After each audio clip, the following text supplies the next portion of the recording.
I want you to look at your life right now. The job, the stress, the problems you think are ruining your day. Now, I want you to imagine I take a giant eraser and I wipe it all out. I take your phone, I take your car, I take your bank account. Then, I take your house, I take your clothes, I take your name. I replace it with a cold steel number burned into your forearm like you're a piece of meat at a butcher shop. Stop! Feel that. That isn't a movie. That was the Tuesday morning reality for Viktor Frankl. He was a world-class psychiatrist thrown into the literal mouth of hell, Auschwitz. He went from a tuxedo in Vienna to a rag in a death camp. Everything that made him Viktor was gone. But here is where the story gets electrifying. Frankl did something most people never do. He stopped being a victim and started being a scientist of the human soul.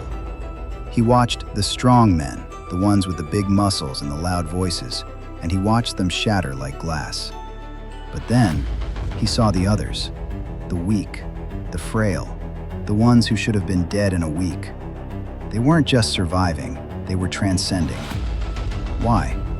What did they have that the tough guys didn't? Frankl found it. He called it the last human freedom. And I'm telling you right now, if you feel like you're at rock bottom, if you feel like the world is kicking your teeth in, this is the only thing that is going to save you. Most of you are living your lives like a pinball. Smack! Your boss yells at you. You get angry. Smack! Your partner ignores a text. You feel rejected. Smack! You look at your bank account. You feel like a failure. You think the world is a straight line. Stimulus leads to response. You've been told that's just how you're wired.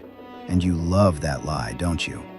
Because if you're just a machine reacting to life, then nothing is your fault.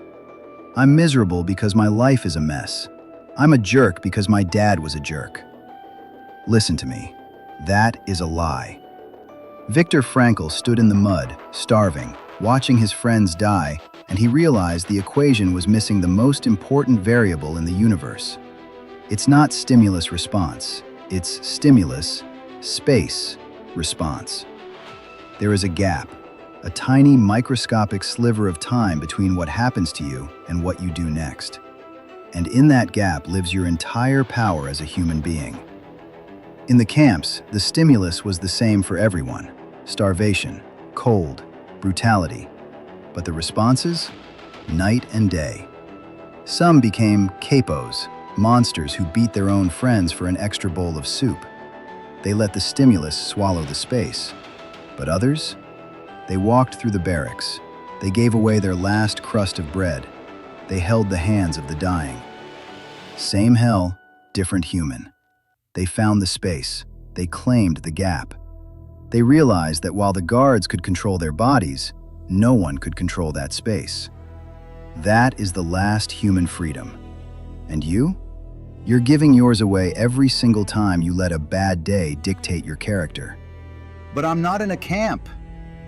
No, you're not. You're trapped by your comfort, your excuses, and your "I'll start Monday" attitude. You think you're a victim of your past? Frankl had every reason to give up.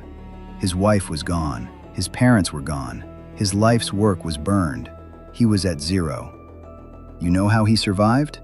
He didn't just cope. He projected. While he was shivering in the snow, he would close his eyes and visualize himself standing on a stage. He saw himself in a warm suit under bright lights, teaching you, yes, you, about how he survived this moment. He gave his pain a job. He turned his suffering into a masterclass. He didn't wait for his life to get better to feel better. He used the space to decide what the moment meant. You cannot control the economy. You cannot control who stays or who leaves. You cannot control what people say about you.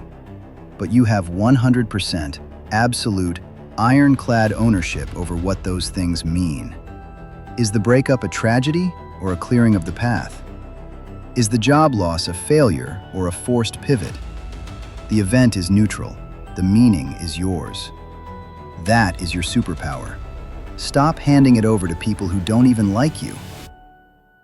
The strategy. 3 steps to widen the gap. So how do we do this?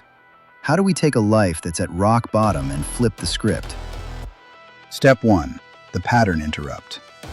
The second you feel that hit, that spike of cortisol, that urge to yell or hide, stop.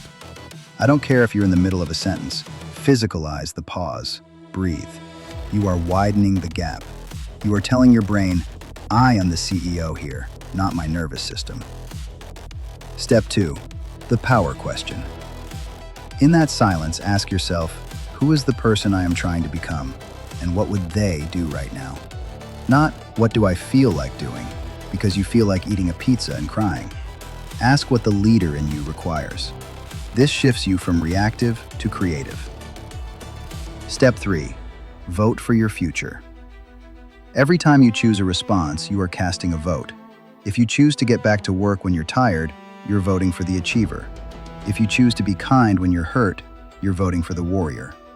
Frankl voted for his future self every single day in that camp, until the world finally caught up to his vision. Viktor Frankl walked out of those gates in 1945 with nothing but the clothes on his back and a choice in his heart. He didn't spend the rest of his life being the guy who was in the camps. He became the man who taught the world how to find meaning in the dirt. If you are at rock bottom, congratulations. You are finally at the foundation. There is nowhere left to fall, which means you finally have the chance to build something that cannot be broken. You have the last human freedom. It's sitting right there, in the space between your heartbeats. Don't you dare give it away.